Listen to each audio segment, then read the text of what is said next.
All right, I'm here today with Nathan. Thanks for coming in today. Appreciate you. Nathan is one of the owners of, I can't say my favorite restaurant in town because then nobody else will come and talk to me, but it's 100% one of my favorite, which you can tell because I'm literally there every weekend. Last week, twice. But before we get into La Casa de Juliette, did I say that correct? Yes, sir. Okay. Tell us a little bit about where you're from originally. 15 years ago, I moved out here from Michigan. Okay. Tiny little town, the tip of the thumb, it is the mitten, the lower peninsula. Everybody refers to it as the mitten. So when I say tip of the thumb, I mean right here. Okay. 700 people in that tiny little town. Graduated high school with 20 kids or something. What was it like growing up in a small town like that? A lot of boredom. Really? A lot of boredom, nothing to do. You end up getting into a little bit of trouble. Uh-oh. Here and there. What kind of trouble? Give us a little taste. Wow. We, during COVID, when everything was shut down, me and my wife, people were wanting to buy our animals because we live in a farm here in Vegas. We have horses, goats, chickens, but people were like, how much for the pig? We're like, we need to get locks on these gates and move to a small town. Yeah. So we found a town that has 5,500 people there, and we bought a second house there, and we have our cows there. And I always wondered, what is it like growing up in this town? Because now it's like paradise because it's peaceful and I can step out of the matrix for a couple of days. But what is it like just growing up that way? I'm not certain if my perspective of it is because I was younger or because I haven't lived in a small town as I've gotten older, but things are just slower to start. Everyone. People say hi. Say hi. It's weird. People are saying hi to me. Your neighbor. You know everybody in your neighborhood, essentially. So they know all your business? Yeah. They do. Yeah. There's people who are private, which is a little suspicious. Okay. But yeah, it's you if go they're to private, it means they're up to something. Perhaps, yeah. Okay. But it's a tiny little town, very Christian oriented. You've got your little churches. So on Sunday, everything's shut down. No, everybody's still. You go to the diner afterwards and see everybody at the, getting their ham and eggs after church, and then you've got your one grocery store. I remember at one point, we all got excited because we were getting a stoplight in the town. Okay, and that's big news. Yeah, and then a year or so later, they decided it was unnecessary. And took it out? I think it was a result of just the additional cost of electricity. Oh. I'm not certain, but... Do you still have family there? I do. Okay. Yeah, I'll be back for the 4th of July this year, I hope. Nice. Yeah, beautiful little lake town. Okay. It was right on Lake Huron. Kind of the type of place where everybody from Detroit would go up north and spend the summer there in their little cabin or lake house and just enjoy the beach and get out of the city. Yeah. And that's where I grew up. A lot of farms there or no? A lot of farms. Really? I grew up working on some small horse farms, ranches, a llama farm. I worked on a llama farm. Okay. Now my wife's going to listen to this podcast dairy farms, when she hears this. Showed llamas in 4-H when Did I was you a really? kid. Yeah. Yeah. So our neighbor who takes care of our cows, he has llamas. Yeah. They're great animals. They look a little spooky, like they always try to run away, but until they get to know you, or what's the trick? No, I mean, sure. I mean, I think most of those type of animals in that category of size are a little skittish and wary of you. They're not dumb by any means. Yeah. So, you got to be mindful of it. But when we were kids, my mom would have us go. I think it was more just to get. I was one of 7 kids, so she wanted us to get out of the house. So she would put us in these different activities. And what I realized was it was predominantly just an opportunity for the lady who ran the program to have somebody clean the barns and stay out of mom's hair. But it was tons of fun. Yeah, growing up in a little town like that is great. Gives you a lot of perspective. You do a ton of blue collar jobs growing up, roofing houses, working in little cafes, washing dishes, cooking on lines, cutting lawns. You did all that? All of that, yeah. Really? Anything you could to make money, yeah. I had my own little landscaping company when I was 16. Nice. Yeah, 2 students and a lawnmower, we called it. That's what it was called? Yeah. So you were there for high school? I was there for high school. I got out of there and went to Michigan State. Nice. Ended up finishing just under 5 years, I think, and had a victory lap. Did business school there, hospitality business school, and moved out to Vegas immediately afterwards. Packed everything in my 91 Firebird Formula and drove out to Vegas. That's awesome. Yeah. How many kids were in that high school? Oh, well, it wasn't really just high school. It was K through 12. Oh, so the whole thing in one school? One big, long building. Yeah. And if you stood next to the kindergarten class and you opened up all the double doors, you could see all the way to the other end of the high school. So you'd have high schoolers and... Well, certainly. I mean, it was kind of separated to a certain degree, but yeah, you had the high schoolers on one end of the building, one wing, and then, middle school in the center. And what's the trick to showing llamas? I mean, this was 2 decades ago now, but I mean, I think, it was just fun. It was really like one of my best buddies. It was his grandma's farm. So we just got to hang out with our friends. I'm trying to keep my wife listening, so if we keep talking about animals, she'll hang in the whole time. Yeah, there was one alpaca too. Very similar. But that's a good trick because cleaning stalls, we do it every day, twice a day is quite a chore. Maybe we'll It is. It's use good. That trick. I think it's good for kids to have that sort of relationship with animals, and it gives them a lot of, builds character, working. That's not an easy job. For me, honestly, it's peaceful because I'm putting out fires all day long in real estate. So just being out there with the animals is just super peaceful. But tell me about Michigan State. Michigan State was wild. That's a big school. Very big school. I think at one point, I'm not sure if it's still true, it had the most real estate in terms of universities. Really? It was an agricultural university like 100 wow. years ago, and then it became, it kind of expanded all the different departments it had. What was bigger when you were there, football or basketball? Oh, geez. Football was okay. Basketball is always, Tom Izzo, it's a great school for basketball. I think we're like 9th in the nation right now or something like that. I could be wrong, but. So you had a good time there? I had a blast. I had way too much fun. My sister was a freshman there, and I ended up going, and I was still in high school, but we drove down there to kind of have fun, and we were partying in the dorms and stuff at like 17 years old. And you're like, I want to go here? And I'm like, oh my God, this is wild. I mean, you come from a small town, you're like, that sort of excitement, that's a whole different degree. Should have milked that like 6 years, 7 years. Yeah. No. Yeah, Van Wilder style. No, I put in enough time. Yeah. I'm glad I got out when I did. But yeah, so when my sister was there, I went for a Final Four game, and the game ended, and we had lost, and everybody rioted. And I'm like running around town just witnessing this mob mentality and riots at Michigan State where they're burning couches and flipping cars. And I'm like, that serious for a loss? Yeah, for a loss. I was like, this is nuts. What do they do for a win? Yeah. For a win? A little more peaceful. A little more peaceful? Yeah. Okay. So why did you pack up the car and come to Vegas? Well, in the hospitality school, I had the privilege of coming out here with a gentleman named Adam Miller, and he was running kind of this program where you would, instead of going on like spring break in Acapulco or wherever it may be, which I'd done before, it was like, okay, we're going to take the initiative to take these kids out to Vegas, meet with these executives, exchange resumes with them, and hopefully find an opportunity for a position after college. So it's time to get serious. I met a lovely lady named Michelle DeTonda, who was she was the senior VP of Human Resources for MGM Mirage at the time, I think it was called. This was before the MGM Resorts whole merger umbrella thing. And I gave her my resume, and we hit it off.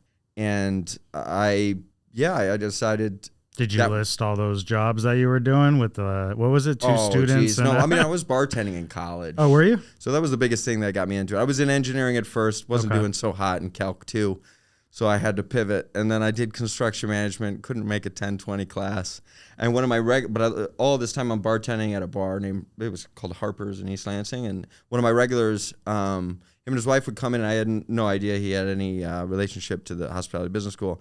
And I'm just complaining about not being able to like pass classes. And he's like, you know what you need to do? You're good at this. Why don't you come down? And he was basically the counselor, and I'll set you up with your classes, and we'll get you in, and we'll get you on track to finish on time. How's that sound? And I was like, that'd be great, Ed. What are the odds of that? Oh, I mean, thankfully. I mean, as you've seen, in hospitality, you meet everybody. Yeah.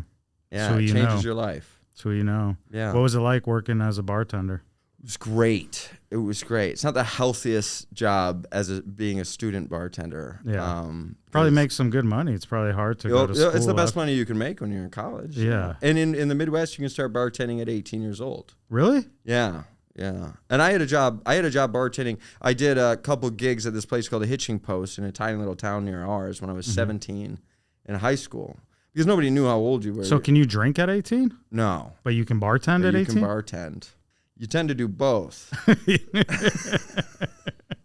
But nobody really asks how old you are. You know what I mean? If you're running with the older crowd anyway, they just assume you're of age. But so you were bartending at 18. That was bartending. Cool. Yeah, I was 17 when I made my first couple of drinks. What was the hardest drink to make?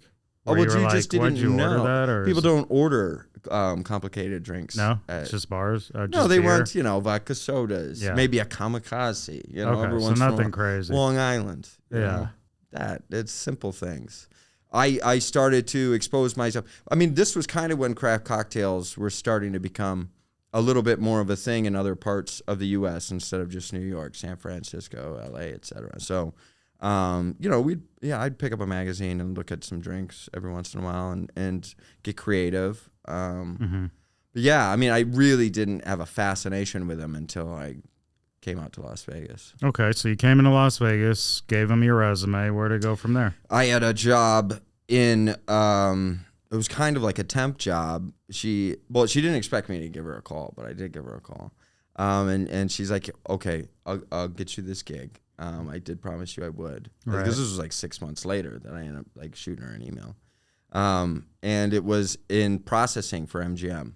So there was this little building next to the MGM Grand, and I would call people and get their I-9 information, make sure they had all the appropriate documentation to start the job, TAM card, health card, whatever it may be.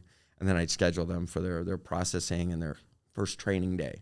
So I just call 80, 90 people a day and schedule them. That's wild. It was $11 an hour. But it was your foot in the door. I got a job. That's all I cared about. Yeah. That's awesome. Yeah, because prior to that, I was washing cars in the mornings, detailing cars, finishing my class in the afternoon, and then going to bartend till 2:33 in the morning. But it's crazy. Like all those other jobs you did, I think set you up for where you are today. And I'm just saying that from, I guess, experience, because I started at MGM many years ago too. Okay. Yeah, but it was out in valet. Yeah. I mean, all those jobs, some of them are more difficult than others. Some of them are a little bit more rough around the edges than others. Roofing houses was definitely the hardest in the summer. But, and cleaning barns. But, yeah, I mean, all those things, they're the building blocks of what you get to down the road for sure. So where did it go from there? Well, I waited. The beauty of that position was I got to see all the job postings in the company. And that's kind of why she put me there. She was like, I can't give you a job right now that you want, but I can give you this, and you'll see the jobs that you want, and you can apply and take it from there. So I ended up applying for a job as an assistant beverage manager at the MGM Grand. Okay. And I got it. And I did, for a month or two, I did some day shifts, and then they elected me, being like the youngest buck out of school, to do the grave shift. So for the whole hotel, or is this hotel? Yeah. So all of the not the different partnership restaurants, but I would manage all the cocktail waitresses on the floor, the bartenders who were in the casino bars, the wells, everything. And yeah, I would go in at like 9 p.m. and I would, do the schedules and make sure the orders were in, and deliveries were done, pre-shifts. And then, I'd work till basically 9 a.m. the next morning. For about a year and a half, I did that. It's terrible. Horrible for your circadian rhythm and all that. Yeah, I did. I was there with you doing many years of graveyard and valet. You can never sleep, when you get off. It's like you never get into this rhythm. No, never. And at that age, you're getting out at 9 a.m., you're going to the bar, you're going to the BJ's that was right next to the MGM and hanging out with your friends till noon. Right. And then maybe sleeping from like noon to 7. And then right back at it. Back to work. So where did it take you after that? Michael Mina was opening a restaurant where the former Sea Blue was, which was one of his first restaurants. And it was called Pub 1842. Right. And the VP of food and beverage recommended me for that job. I really had even of that tier of dining, I had no experience. I didn't really know how to carry trays and plates appropriately or clean. But I was really good with the bar program, of course. At least the fundamentals and the orders and how the union worked in the CBA agreement. So they had me come in and open it as the bar assistant manager / bar manager of Pub 1842, buying beer. And that was a good spot. It was fine. Yeah, it was good. The menu was pretty good. Did you know you wanted to be in the restaurant business then, or is I knew I didn't want to be a grave manager. Okay. I knew I wanted to that get answered out. that question. Yeah. I mean, I was very close to, because I had a lot of buddies. I was meeting people all the time. Hakkasan had opened. And I'd be like, hey, do you want to come and bartend at Hakkasan?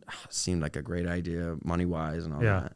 And I'm glad I continued to pursue management because, you know, you just... How did you say no to that? That seems like very appealing. It was. But I didn't want to take any steps back. Not to say backward, but I wanted towards the goal. I wanted to see how far I could go with the leadership roles. Okay. And I liked the idea of opening a restaurant. I thought that would be fun. And I liked the idea that I was doing something that I had really no idea. So that's the point where you wanted one day to open a restaurant? No, not at all. Not at all. I remember at that age, I was thinking to myself, okay, I remember at least when I was assistant beverage manager, if I'm by 30, I can be the director of this department. That's success, at least in the short term.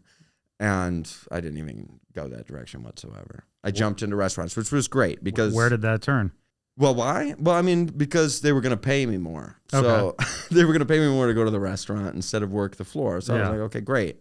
And then I just started to realize, like, you know, the beverage departments are those big hotel departments. There's a lot of oversight from you're really heavily integrated with the CBA agreement, right? With all the executives. People don't know how difficult that is. When you're managing. It's great to learn this business with all those restrictions because it gives you kind of a foundation of structure of how, like, you could run a business. Yeah. But I wanted to learn about the finer things. I had a fascination with beer and cocktails still, and I thought opening a restaurant would be the best segue into that. And they have much more autonomy. Restaurant guys, the GMs, the people I interact with, they had way more autonomy than I did in this big department. Way more freedom with their staff, creativity. It wasn't just high volume numbers and, do I have to add a server here, a bartender here? It was, it seemed very boring to me, and restaurants seemed more complicated, more cultured. So switched it up. Then went to Bardot at the Aria, opened the Bardot. Okay. Yeah, which was great. And that's where I met Anthony. Okay. My business partner. And 6 months after we opened Bardot, he had been a server for a long time at that point. What was he doing there? He was a server. Okay. And I was the AGM. Got it. And we were just, we were chatting and decided we were going to buy the Sand Dollar Lounge. Really? It was up for sale, and a friend of mine, her parents were selling it. And I started thinking, okay, this is great.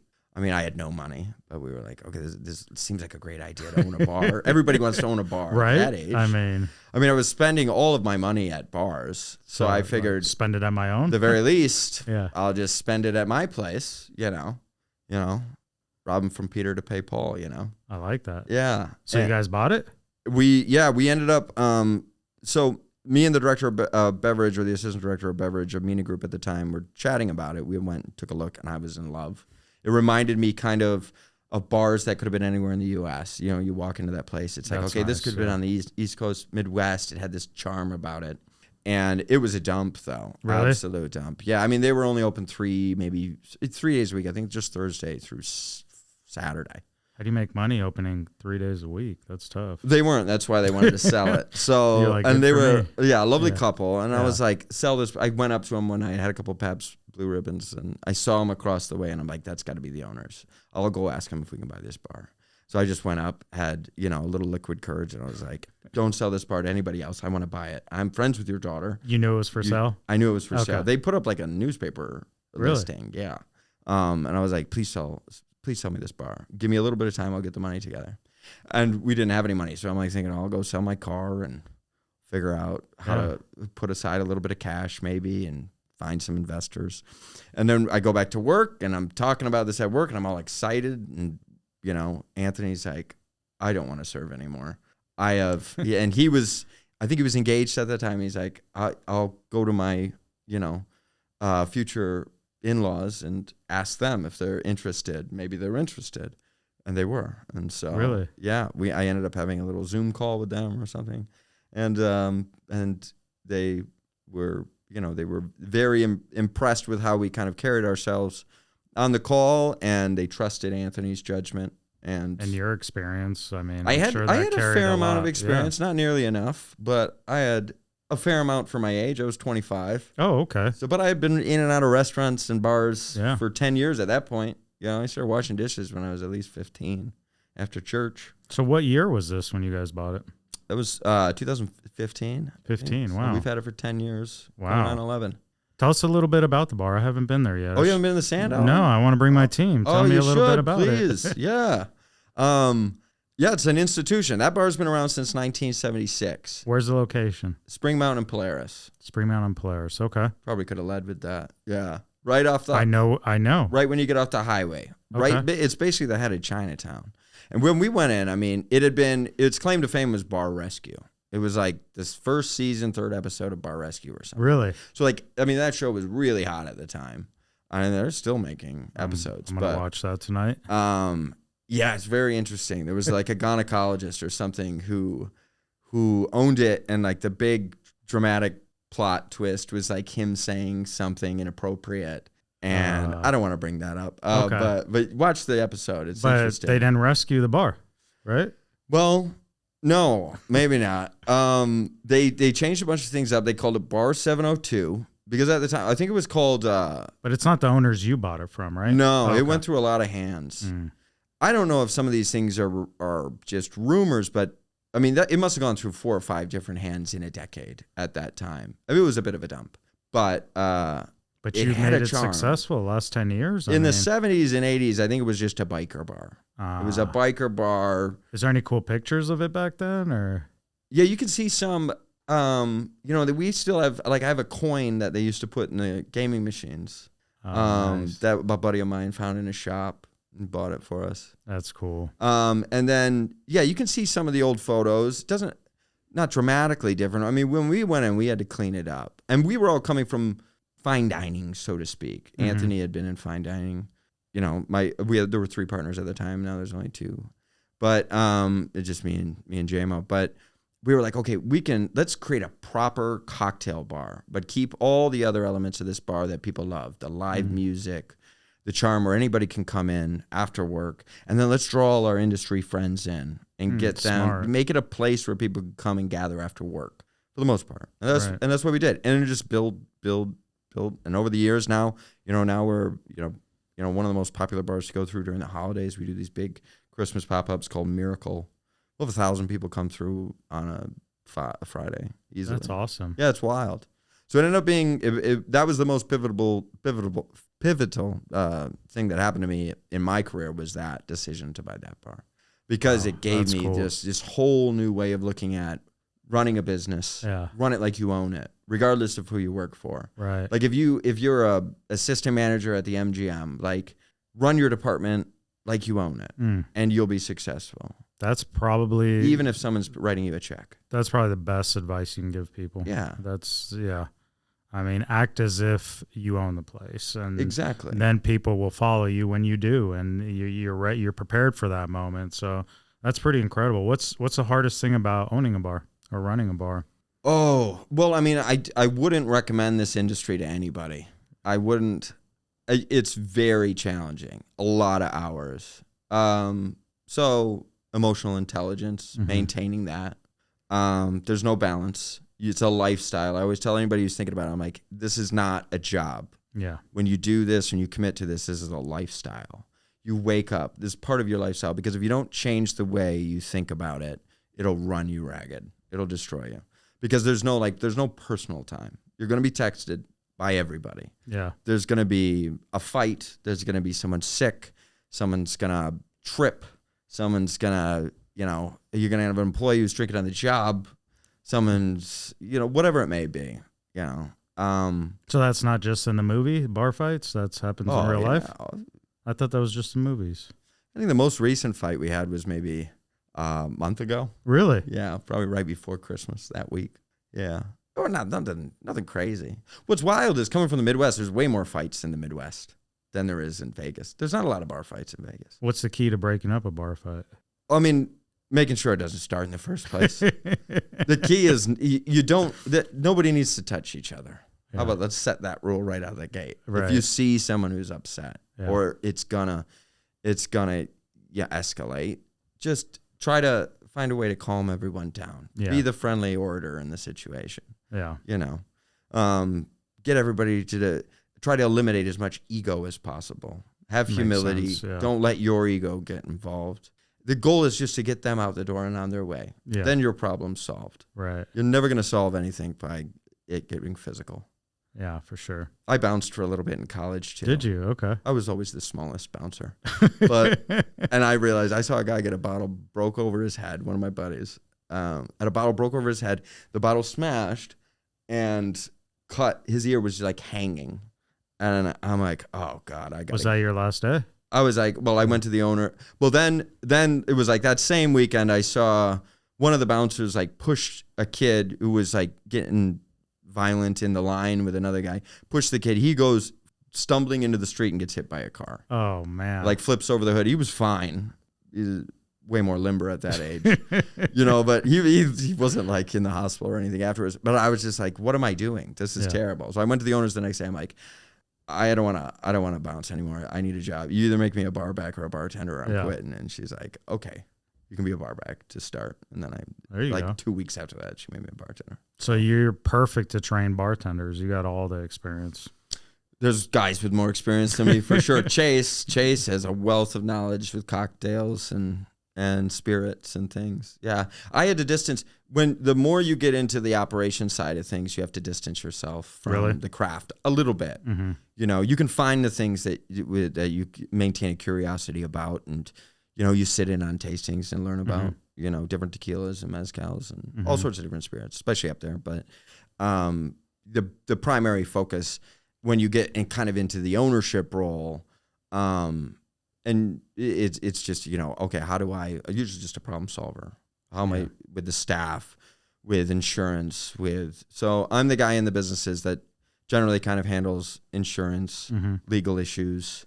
All the behind the scenes that people don't see, accounting and payroll and all that. Yeah, you find a way to make it fun though. Yeah. You know, and then you go out on the floor and you can still embrace and integrate with guests and do all those things too that are really enjoyable.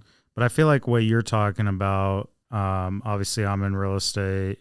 It doesn't matter what business we're talking about. If you give everything to it and it becomes your lifestyle, I feel like that's the only way to be successful. I think it is. Yeah. I don't know.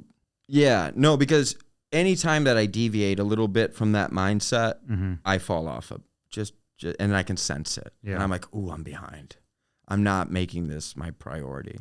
And it has to be. You have to change your mentality. You can't get upset when you have to wash dishes for a couple hours because you had a call out. You can't get upset when you're short a busser and you're running around for 4 or 5 hours just nonstop. You got to put on a smile. You got to be like, okay, but this is a good problem to have. Yes. If I wasn't running around doing all these things, then we're not busy enough to be making money. So that's what we prayed for. It's good to get your hands dirty. And if people aren't texting me, then I'm probably not doing enough business or enough events or enough, you know, I don't have enough plans in the works. So it's a good issue to have, you know, and you got to step away occasionally, but you have to adopt a mindset that this is a lifestyle.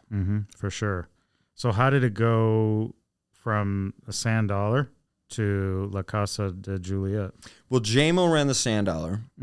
He was the one who did the day-to-day because he didn't want to serve anymore. He's like, I want to get out of here. Okay. I was like, that's great because I have this blooming career. Right. As an AGM. And I wanted to keep doing restaurants at the time. I loved it because I was learning so much. You open a restaurant, if you're if you're young in the business, you're a new restaurant manager, and you decide this is what I want to do, your fast track is open rooms. Go in, open rooms from the ground up. You will learn exponentially faster because you have to create things. What made you fall in love with it, with the restaurant side?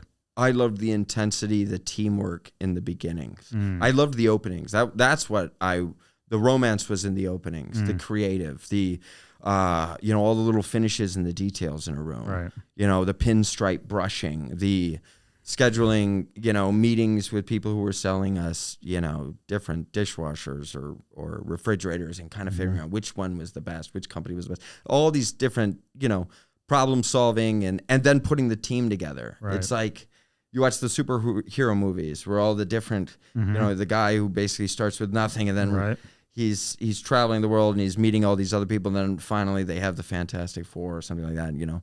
It's similar in restaurant. It's a story. This is this beautiful story and you're a part of the story from the beginning and you're bringing this team together to accomplish this goal. It's tons of fun. Always like 6 to 8 months after opening a restaurant, I was getting a little bored. Because I'm like, oh, I liked the process. And that's when, and then so I would jump around.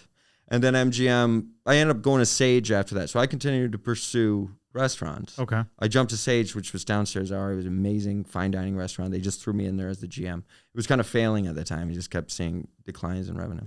They threw me in there with these really hard-nosed, stern union servers and bartenders who I had to kind of, get to like me. Right. That was fun.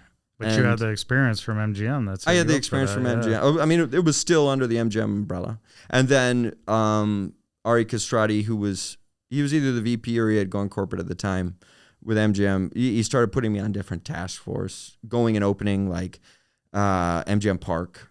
Nice. I went and helped do training at some of the venues there, like Beer House and Primrose. So I went and did the training. And then they gave me another restaurant. So all of a sudden, I've got my own bar that I'm a partner in, that I'm working, a couple days a week in on my days off from MGM. And then I was GM of 550 and Sage, which was like the pizza place and the fine dining restaurant.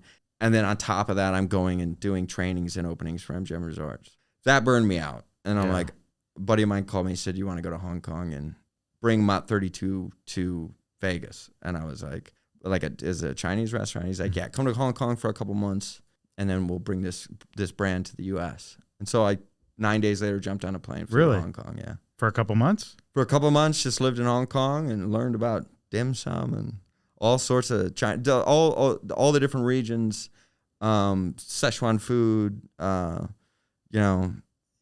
What was it like living out there? Beijing duck. It was great. Very busy city. Really. You got a lot of expats, so there's areas of it that are just tons of fun, good nightlife. This was before, this is just prior to COVID and all the protests over the diplomatic changes. Did you guys end up bringing that restaurant here? Yeah, we have Mott 32 at the Venetian, so the Palazzo. So I came back, opened Mott 32 at the Palazzo, still did the Sand Dollar. And, it's cute. It's the best Chinese restaurant in Vegas by far. In my opinion. You're teaching me a lot. Yeah. I mean, I thought we were going to talk about restaurants, but you've given phenomenal business advice. Because, when you talk about putting that super team together, and I feel like without my team, I couldn't create what I'm able to do too. So it's like a big piece of the puzzle. And that's in most businesses, but your team is everything. The people you hire, and it's tough when you're putting, so for instance, Mott had 100 and still has 130 employees, maybe roughly, give or take. And where you got to do that from the ground up. You want to rush it because you're like, okay, I got it. But you want to get the best people too. So you got to spend 6-7 months just putting a team together and all the other inner workings of a restaurant too. So, but prioritizing hiring the right people is critical. And it's important. It's anytime a restaurant company is coming to town and they're like, oh, say it's a New York company. They're like, oh, we're bringing this GM out from New York to run it. I'm like, don't do that. Hire a guy from Vegas. Who knows? Hire a guy who knows people in town, who knows the nuances of this business, help get the buzz of a casino. Going. Yeah. Who can, if not know them, make a call and get a good referral. Yeah. And so I didn't ever post a job for that restaurant. I hired only people I knew were referred to me. Smart. And it became this, you were brought on board because you had this little in. And that was really what helped me create a good team there. And it's very similar to the Sand Dollar, except for pizza cooks, which are really hard to find. You have to post for those sometimes. Cooks are difficult. Is that what you serve at the Sand Dollar Pizza? Yeah, we serve pizza there. Yeah, you got to come in. I'm shocked. I'm going to bring my whole team there for sure. For sure. I'm in love with your other place. How did that come in the picture?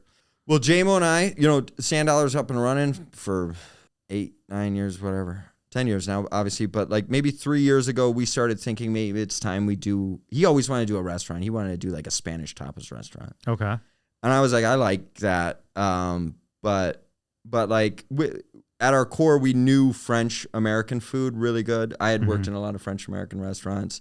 We knew that cuisine well.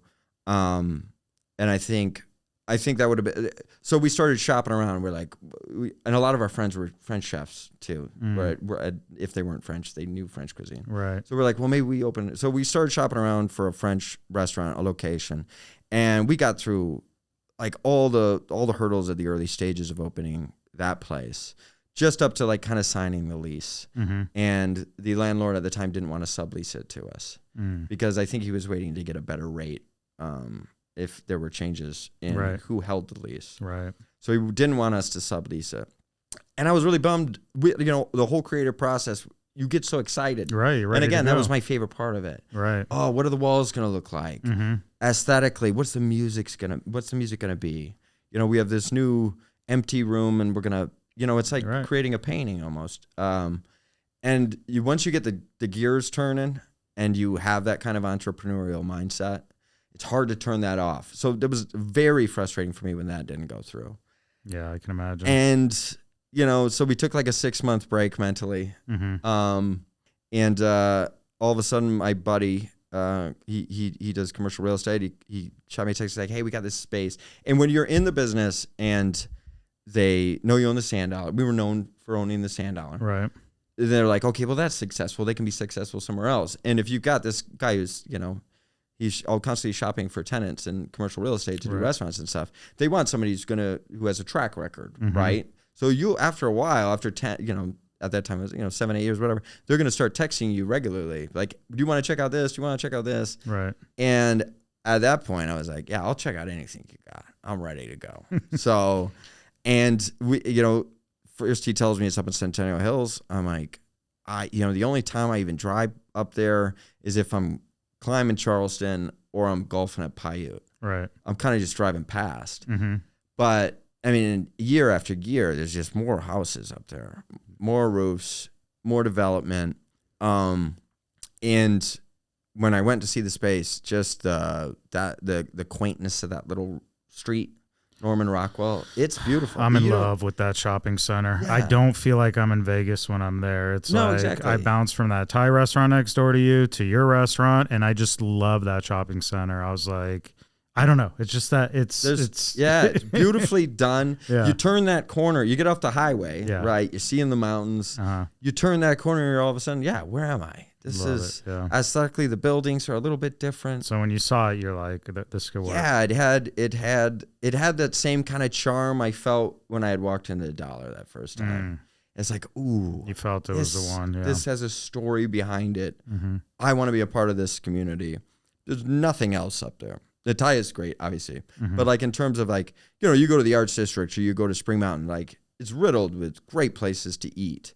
Let's go somewhere where every single one of our neighbors isn't immediate competition. Right. There's a ton of franchises up there. And well, that's how I found you guys. A stone's throw, there's 10 pizza places. Yeah. Like we don't have many options in the Northwest. That's where we have our farm in that area. So that's probably why you see me every weekend. But really, I would drive across town for your restaurant and everything you mentioned. And I like to show off your restaurant to my friends. We actually just had our whole team dinner there. We brought 20-some people. Thank you for that. But everybody who walks in just says the same thing. You walk in and it's just gorgeous inside. Like the attention to detail, the pictures, the music playing. And I'm still trying to figure out how I'm getting the best old fashioned in town in a Mexican restaurant. Like I don't understand that. That's Chase.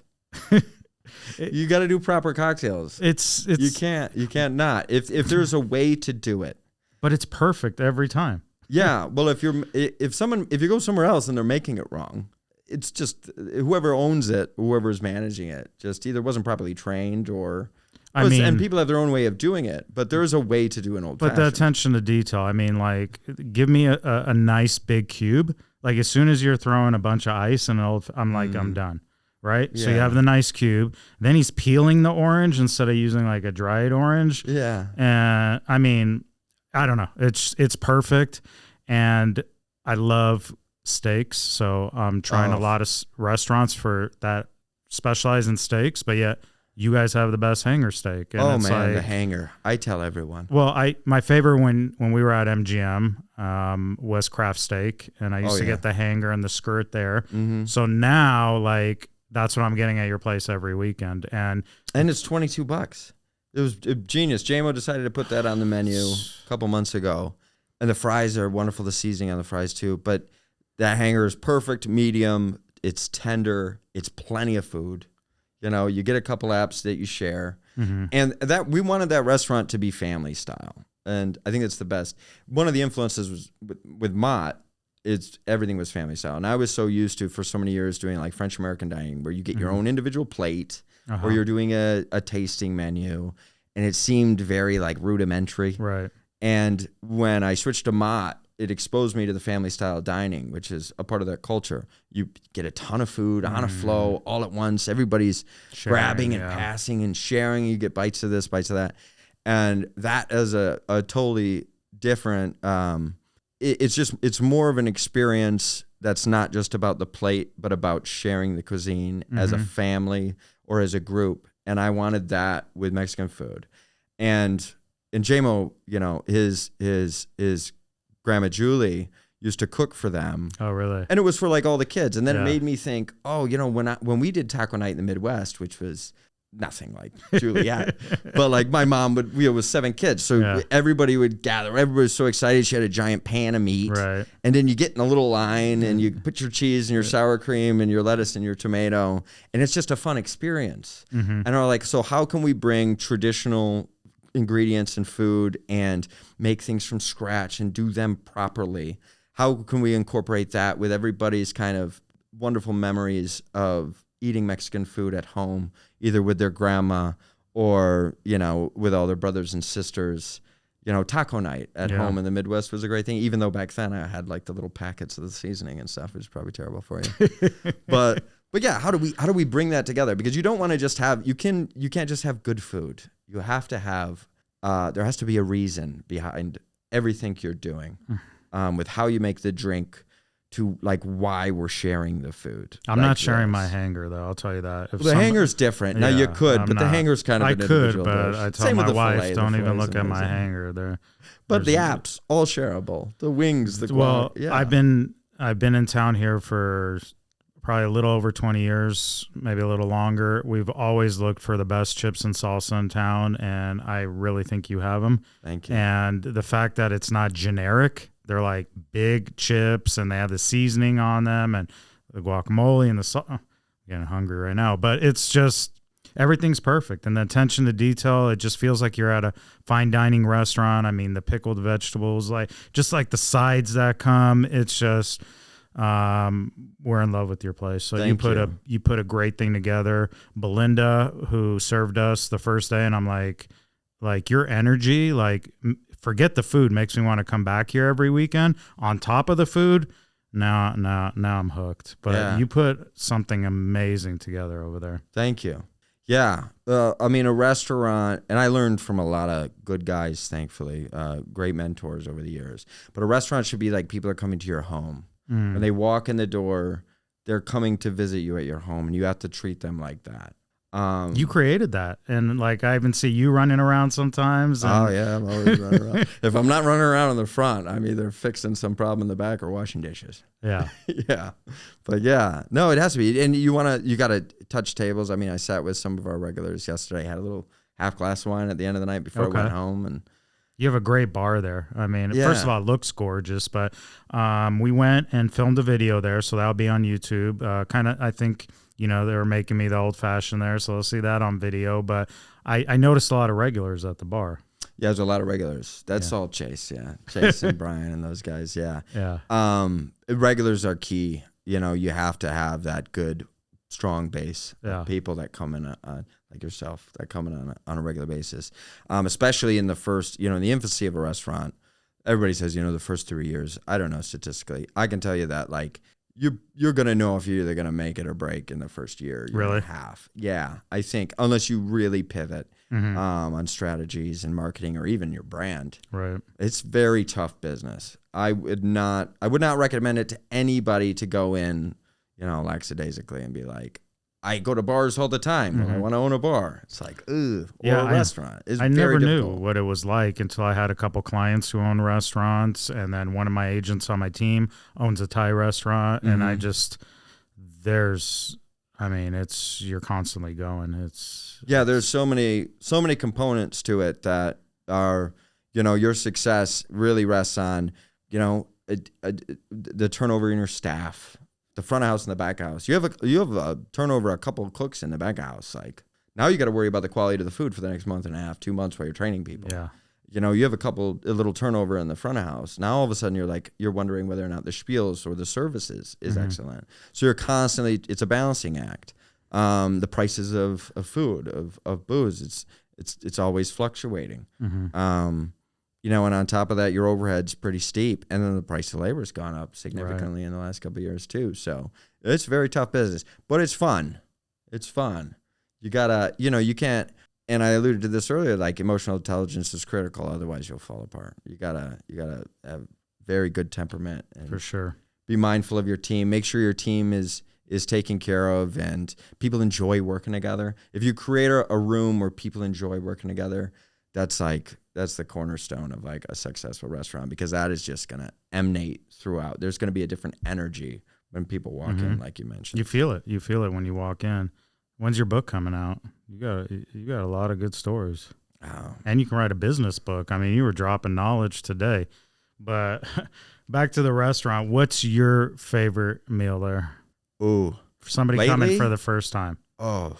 Well, I recommend the Hanger to a lot of people, but lately, JMO made this amazing chipotle cream mezcal sauce, this orange sauce. We serve it on the filet. Okay. But I eat a lot of burritos there just because it's like, if I'm on the move, I can set it up, pick it down. It doesn't matter. It's not going to get cold real fast. You know what I mean? It's also easy for the back of house. And we put this chipotle mezcal cream on like a wet burrito. I've had one every night for about a week. My wife doesn't appreciate it, but I mean, I don't see you guys missing on anything. Every time I brought somebody there, they've absolutely loved it. For Christmas, we had family in town, and I think my wife's brother-in-law had the duck. The sope. He said that was duck's great, and he cooks all the time, and he was surprised. And for people who don't drink alcohol, even though the drinks are amazing there, the Fresca, I mean, when you drop that mint in there, that's delish. Yeah, I mean, it's everything. It's a lot of attention to detail. Who's paying attention to this? Because this detail is incredible. We all are. That's experience over time. You know what to look for. A lot of restaurants don't though anymore. Like for us, we eat out a lot. Like it just surprises me, like from the staff, from the food quality. It just feels like it's just not there, and it's a mindset. How you do one thing is how you do everything. So that's on my vision board. If you're walking through a dining room and you see like maybe a kitchen printer chit, like a piece of paper, maybe a part of it fell on the floor from a runner, stop, pick it up. Before you do anything else, don't walk past it. You see an ice cube that fell out of, out of a well or something that skated across the floor. That's going to be a puddle soon. Stop, pick it up. If it's melted already, grab a towel, wipe it right away before you do anything. And if you practice that mindset of,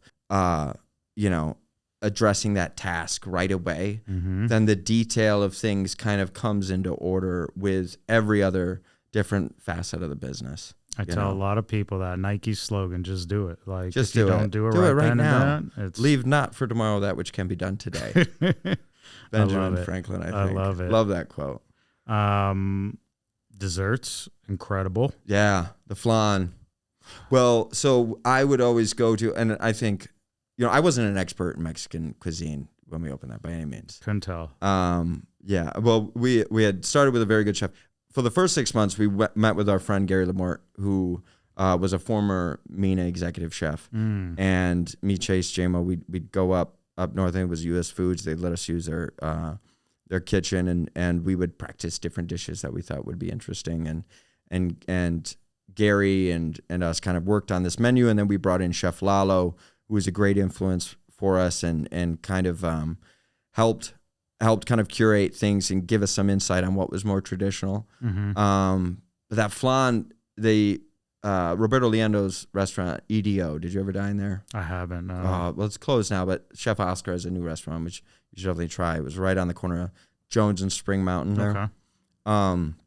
But they had this amazing flan, and I loved it. And it wasn't maybe that impactful on going on our menu, but my wife loved it so much. And then I was like, oh, great. Flan is also a big part of Mexican cuisine in terms of desserts. So I was like, we have to have the best. And you don't need a ton of desserts. You need a couple. Yeah. And the flans. Well, they brought them all out when I had my whole team there, and everybody was in love. For me, I struggle. I can't have wheat, dairy. So, like, you have tons of options. You have that dairy-free ice cream or whatever I get, the sorbet. Yeah. Oh, with the Jello, and yeah, I want to go there right after this. This is incredible. Well, when you got a room that size, if you have a big steakhouse, you've got a lot more freedom to do many different things. Yeah. We encountered this problem the other day when we were talking about, we added some fish tacos because people ask for them all the time. Right. And we were even thinking about doing a burger at the time, like a really cool, dope Mexican style burger. Right. Because people ask for it every once in a while. But you got to listen to your guests. But then it becomes, okay, well, we only got 2 fryers. Yeah. Or we only got so many people. So if we add this dish, that might mean a whole nother body in that section of the kitchen, which is why it's always such a balancing act, a difficult game to play, because you add that person, you're talking about maybe 45,000 more a year just on that one dish you added. Okay. Yeah. Now, what do I have to make in top line versus the margins? Also versus what it cannibalizes to cover that extra 45,000 in overhead. Yeah. No, I mean, sometimes it gets overwhelming, these restaurants, and there's tons and tons of pages, but you guys nailed it. You crushed it. I'd recommend anybody who hasn't been there, if you live in the Northwest, or really I would drive an hour to get there. It's incredible. Check it out. Some people do. Yeah, I'm not surprised. It's great. I'm always very grateful when they show up. They're like, oh, we came in from Boulder City. I'm like, wow. Yeah. That's flattering. It's worth it. It's worth it. But you mentioned the quote. It's my favorite. It's on my vision board. How you do something is how you do everything. If we were to look at your vision board for the next year, what would it look like? Spend time with my kid. I have an 18-month-old. Oh, so like my priority right now is trying to find a way. That's been the hardest part of being an entrepreneur and being overwhelmed with business all the time. Is like, okay, but family first, of course. So I've got, and he's like, he's talking. Today he counted to 9. At 18 months old. And I'm like, and it's definitely not me. It's Miss Rachel. She's amazing. He's watching a video or two and he just memorizes things, which is cool. But I don't want to miss out on that. So family. But in terms of the business, it's all guest. It's how do we get people to love us and come back? How are we providing a service that distinguishes us from other people in the business? Is it the way we greet them, the way we say goodbye, the food that hits the table? If they had an unfortunate experience, are we showing genuine care and concern and getting them to come back? Those things. So service for me is always a priority. And then how are we staying on top of creative things in terms of marketing and stuff like that? Would we open another business? I'm not like enthusiastic about it right now, but maybe. Yeah, in the next 6 months, 7 months, we'll entertain it. Yeah. It's too much fun to say we won't think about it. Right. Because that's what I love. If I could just open. Rush, yeah, God, that 6-7 month period of you're just grinding, no sleep. It's fun. That's where you get the most. That's where you learn the most about yourself, and you grow significantly when you really stress yourself and push yourself to the limit. Well, I mean, you nailed it. I don't see much more you can improve there. I don't see what happens behind the scenes, but from the outside, everything is absolutely incredible. I love it. We'll continue to be there every weekend. Before we leave, just tell us where everybody can find the Sand Dollar, La Casa De Juliette. Tell us where we can find all that one more time. So La Casa De Juliette, if you take the 95 north towards Mount Charleston, essentially, you're going to get off on Durango. Okay. And you're going to take a right off on Durango, and it's your first right onto Farm in Norman Rockwell right there. Awesome. So you hop right off the highway and you're there. So realistically, although it may look very distant on the map, it's all highway for most people. Nice. And you hop right off and you're there. park around back because it's tough to find a spot in the Sometimes street. you do. I get lucky a couple times. I know, which is great. Ignore the 15-minute parking on the side of the road. Nobody's calling a tow truck. And yeah, we'd love to have you out. That restaurant's only been there a year and a half. So right now it's pivotal that, awareness, so thank you for letting us do this because the more people that know about it, the better. Amazing food, amazing drinks, and ask for me by all means. And then the Sand Dollar, if you haven't been there, the corner of Spring Mountain and Polaris. Awesome. We have bands every night from 10 p.m. to 2 a.m. Oh, really? Okay. On weekends, usually 6 to 9 as well. Nice. So live music, every night. Tons of fun. Great drinks at both places. But if you've got Valentine's Day coming up, make a reservation in advance. That's a big thing, I got to say. Because a lot of people aren't used to making reservations in Centennial Hills. No, they're not. If you're going to Juliet, I show up and I'm like, well, this place is packed. I'm like, maybe I should have made a reservation. Well, you got my cell. You could text me. But yeah, make a reservation, especially on the weekends. If it's a special occasion, notate that. We'd love to, make it a great evening for you. Valentine's Day is coming up. Then we got Cinco de Mayo too, and busy times coming. But I know you're super busy. I appreciate your time. You dropped a lot of knowledge today on business, on the restaurants, on everything. So thanks again. Appreciate you. Appreciate it.